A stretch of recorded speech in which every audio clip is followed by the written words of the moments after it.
At exactly 6:17 every morning, Nicholas opened the same wooden frame window that faced east. The morning air slipped in quietly, brushing past the old curtains and over the kitchen table where his coffee steamed steadily. Out beyond the porch, the pine trees stood still, the light spilling slowly across the frost-kissed grass. There were no footsteps upstairs, no slippers shuffling down the hall, no voice calling his name, just silence. But Nicholas, now 70, I had grown to appreciate that silence not as a void, but as a kind of company. His cabin sat at the edge of a wooded clearing about 20 minutes from town.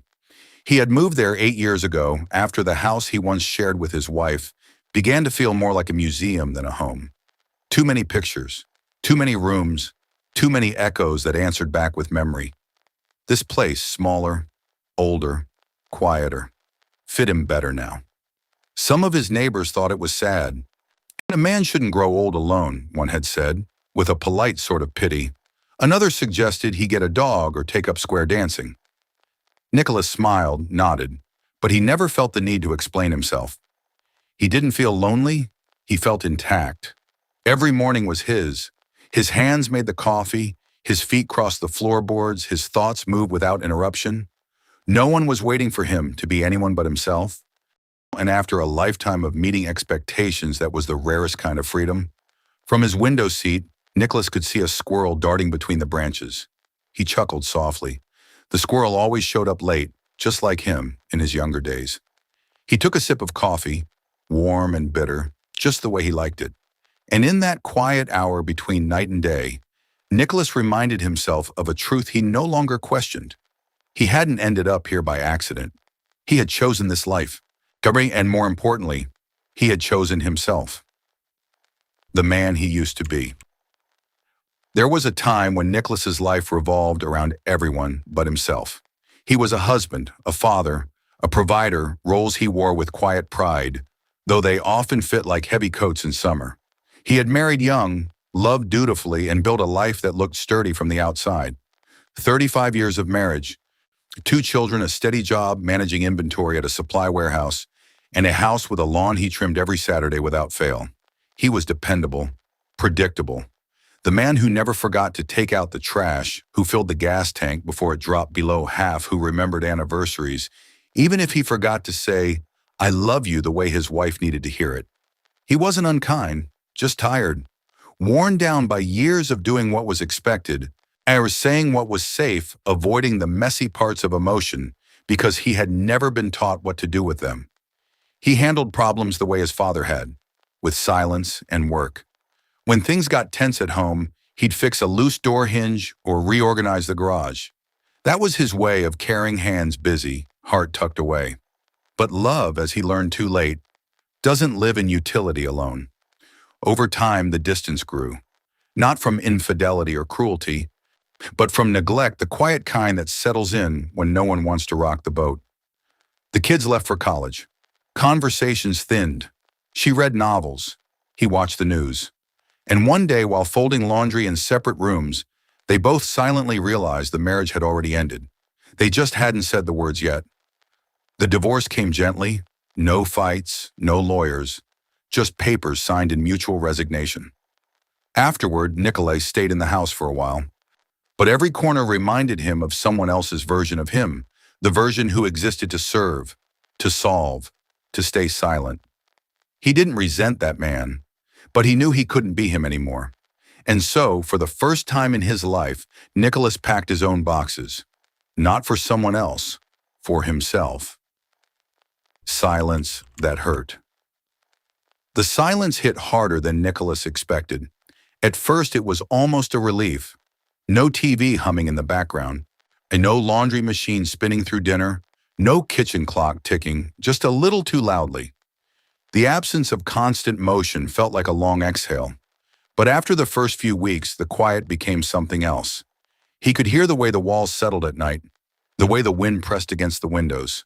The refrigerator's hum, once background noise, now sounded like a whisper trying to fill the space where voices used to be.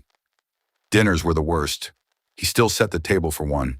And out of habit, not hope, he'd make simple meals, scrambled eggs, a bowl of soup, sometimes a sandwich, and eat slowly, not because he was savoring, but because he had nowhere else to be. He tried leaving the radio on. Sometimes the news, sometimes old jazz. It didn't matter. The room still felt hollow. Loneliness, it turned out, wasn't loud. It was the absence of being seen. It was the realization that no one knew what he had eaten for breakfast, and that no one cared if he left the light on all night, that he could fall asleep on the couch and wake up at 3 a.m., and there'd be no one there to gently nudge him back to bed. He tried dating again, once. The woman was kind, polite. They had coffee, talked about travel and books. But the entire time, Nicholas felt like he was reading from a script written for someone else. He smiled at the right moments, asked the right questions, but when he got home, he sat in his chair and exhaled as if he had been holding his breath the entire evening. He missed the connection, yes, but not the performance. What he wanted was presence, something real, something that wouldn't ask him to shrink or entertain or pretend to be a version of himself he no longer recognized. But he didn't find that, not then.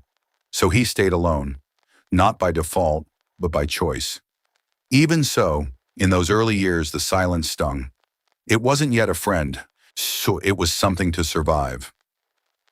Reclaiming space, slowly. It didn't happen with a plan. There was no checklist, no epiphany, just small, ordinary moments that slowly began to shift. One morning, Nicholas rearranged the furniture, not because it needed to be moved, but because it didn't feel like him. The couch had always faced the television. Now he angled it toward the window, often where the light came in soft and golden between 4 and 6 p.m. He brought a worn armchair from the corner of the spare room and placed it beside a low bookshelf he hadn't touched in years. It wasn't designed, it was my intention. Then came the garden. He dug up the patchy grass behind the cabin and turned it into rows of tomatoes, peppers, and herbs. At first, it was just a way to fill time, but soon the rhythm of planning, watering, and waiting became something more, something grounding. It gave his hands something to do, and more importantly, gave his mind somewhere to rest. In the evenings, he started cooking again. Not the survival kind microwave dinners and peanut butter sandwiches, but real food, roasted vegetables, grilled fish, fresh herbs from the backyard. He lit a candle once just to see how it felt. He left it burning through the entire meal, and when he blew it out, the room didn't feel so hollow anymore. He began to read the books that had sat untouched for decades, and the ones he used to put back on the shelf because they were too slow or too quiet. Now their pace made sense. He underlined passages that made him pause. He wrote thoughts in the margins, not for anyone else to read, just for himself.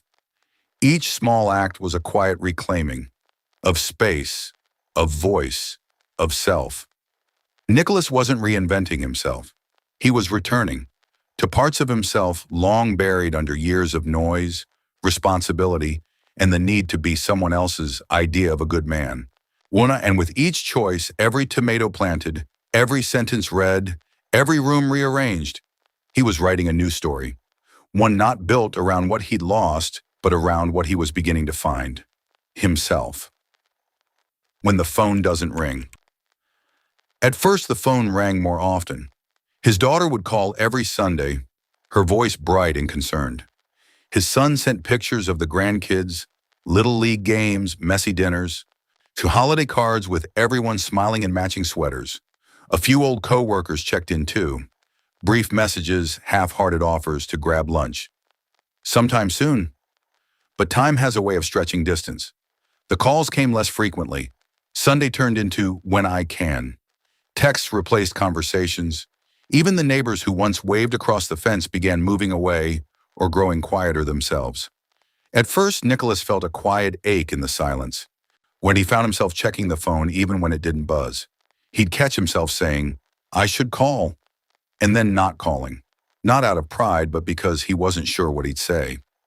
It would be easy to feel forgotten, easy to resent the fading contact, the missed birthdays, the empty porch on Thanksgiving. But Nicholas didn't go down that road. He knew life pulled people in different directions. His children were raising families, building their own chaos.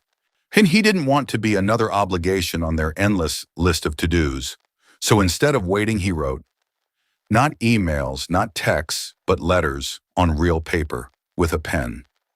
To his daughter, he'd describe the squirrel who had taken up residence near the garden. To his son, he'd write about the old record player he finally repaired.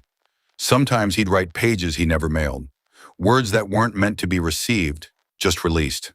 The mailbox became a ritual. How a quiet moment each week to drop something into the world, not expecting anything in return. And strangely, that was enough, because connection, he realized, didn't always mean constant contact. Sometimes it meant holding someone in your thoughts while letting go of the need to be held back. Sometimes it meant loving without interrupting, wishing them well without needing to be seen. Nicolas still hoped the phone might ring now and then, but when it didn't, he didn't feel hollow. He felt still, and rooted, present in a life he no longer needed others to narrate. Not bitter, just honest. People sometimes assumed he was bitter, that a man who lived alone at 70 must carry regret like a second skin, that his solitude meant disappointment, or loss, or failure. But Nicolas didn't feel bitter. He felt clear. He didn't hate love. He didn't mistrust women. In fact, some of the deepest lessons in his life had come from the women who once walked beside him, his ex-wife, a few old friends, even the woman he almost married in his 40s, but didn't. Each taught him something about softness, about silence, about himself. He wasn't angry at the past, but he was honest about it. He no longer believed that being in a relationship was the sign of success. And he no longer believed in filling every chair at the table just to feel normal. He no longer looked at couples holding hands and wondered if he was missing out. Because he knew now, company doesn't always mean connection, and being alone doesn't always mean abandoned. He had seen what people called love turn into quiet control, into keeping the peace, into giving more than he had and receiving less than he needed. He had sat through dinners where every word was measured. He had apologized just to end arguments. He had gone to bed feeling like a stranger in his own house. So no, he wasn't bitter. He was just done pretending that anything was better than nothing. He'd rather sit in silence than force a conversation. Rather drink his morning coffee alone than tiptoe around someone's moods. Rather be alone and authentic than partnered and invisible. And if people didn't understand that, that was okay. He hadn't built his life around being understood, and he had built it around being free. If you've ever chosen peace over pressure or solitude over performance, type the number 5 in the comments, just so I know you're walking this same quiet path. What he's afraid of. People often asked, sometimes gently, sometimes half joking, aren't you afraid of dying alone? Nicolas would smile, sip his coffee, and change the subject. Not because he didn't have an answer, but because the truth was harder to explain. He wasn't afraid of dying alone. He was afraid of living the rest of his life as someone he no longer was. He'd spent decades being the man, the strong one, the fixer, the steady hand. He had carried burdens without complaint, held space for others without asking for any of his own, and worn silence like armor. That version of him had a purpose, but it also had a price.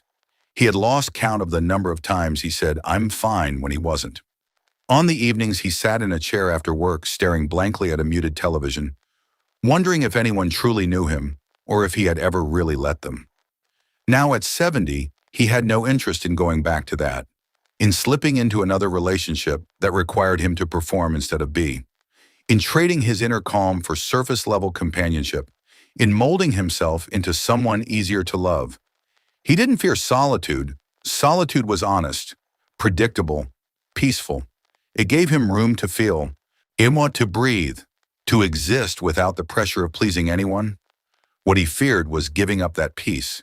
He feared becoming the man who nodded more than he spoke, who said yes to things that didn't feel right just to keep someone else from walking away, who made coffee a certain way because it was expected, not because he liked it that way. He feared the quiet slipping away, the spaces closing in, the return of that small, constant ache that comes from being misunderstood under your own roof. So yes, Nicolas lived alone. And no, he didn't plan to change that unless something extraordinary came along. something honest, soft, slow. Because after all these years, he had learned the most important lesson of all. There are worse things than being alone. Like forgetting who you are while trying to be loved by someone who never really saw you to begin with. It started with a squirrel. Every morning just after sunrise, yet the same little creature would dart across the edge of Nicholas's porch, pause near the tomato plants, and then vanish behind the woodpile.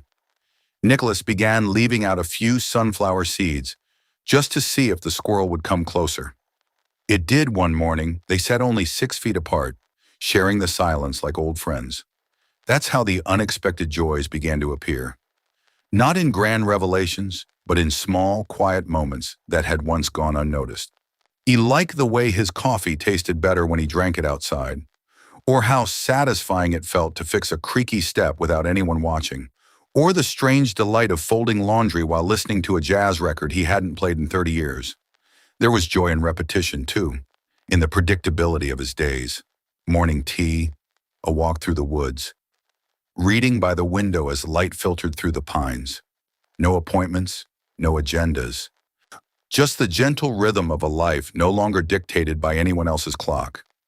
One day, while peeling an orange at the kitchen counter, he realized something surprising. He was smiling. Not because of a joke, not because of a phone call, just because the sun had come in at the right angle, because the orange was perfectly ripe, because for the first time in a long time he felt good and didn't need a reason. He laughed more than he expected. Not the loud kind, but the quiet chuckle that rises when life surprises you in some tender way. Like when a recipe turns out just right, or when a neighbor's dog wanders into your yard and lays down like it belongs there. These weren't the moments he imagined in his youth. But now at 70, they felt more real than anything he used to chase. Happiness, it turned out, didn't always arrive with applause. Sometimes it slipped in through the back door, humble, wordless, and incompletely enough. If love comes again. If love knocked again, Nicholas wouldn't turn it away, but it would have to knock gently. No grand entrances, no promises of forever wrapped in urgency, just presence, patience, a rhythm that didn't disturb the one he'd already built. He no longer wanted fireworks. He wanted a fire that stayed lit through a quiet evening, a voice that didn't talk over his, but met him in the pauses, a presence that didn't fill the room, but blended with it. No pressure, no performance, just real, honest companionship, if it ever came. He imagined what it might look like. Maybe someone who also liked to sit in silence, who didn't find his stillness strange, who brought her own stories, her own peace, her own time-worn laughter. Someone who didn't need him to fix her, complete her, or entertain her. Just someone who saw him and let him stay exactly as he was. And if no one ever came, that would be okay too, because he no longer measured his worth by whether someone loved him. He measured it by how deeply he had come to love his own life, by how at home he felt in his body, his space, his decisions. He didn't fear another relationship. He just wouldn't enter one that asked him to trade his peace for company. He knew now that not all love is meant to last, but solitude, when chosen, could.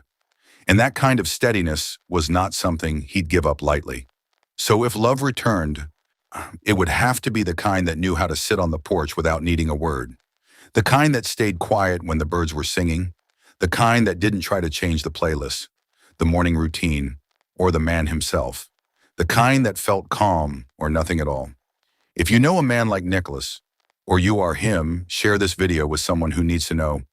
Peace isn't loneliness, only it's home. A man who belongs to himself.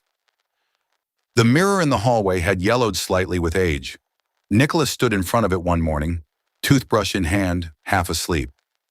His reflection met him with soft eyes and a weathered face lines, carved not from regret, but from years of living, bending, choosing. He didn't flinch from the image. He didn't wish to look younger, stronger, or different. He nodded at himself. It's just once. The way old friends do when no words are needed. He had become a man who belonged to himself, not in the selfish way people feared, Not in the isolated sense the world projected onto solitary men, but in the truest, quietest way. He had stopped waiting to be defined by anyone else. He was no longer someone's husband, no longer dad in the daily sense, no longer Nico from work. He was Nicolas, just Nicolas. And strangely, that felt like a beginning. There were still hard days. Evenings when he missed laughter in the kitchen. Holidays when the quiet stretched a little too far. He let those moments come. He didn't push them away, but he didn't let them undo him either. Because he knew now that grief and joy lived in the same house, and both had a room inside him.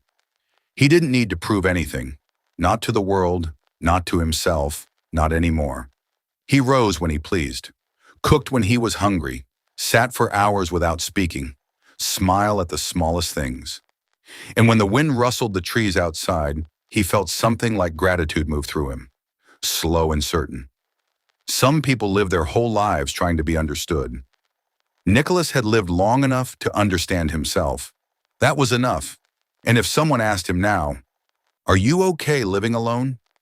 he would answer without hesitation, "I'm not alone. I'm with someone I've finally come to know, and I like him."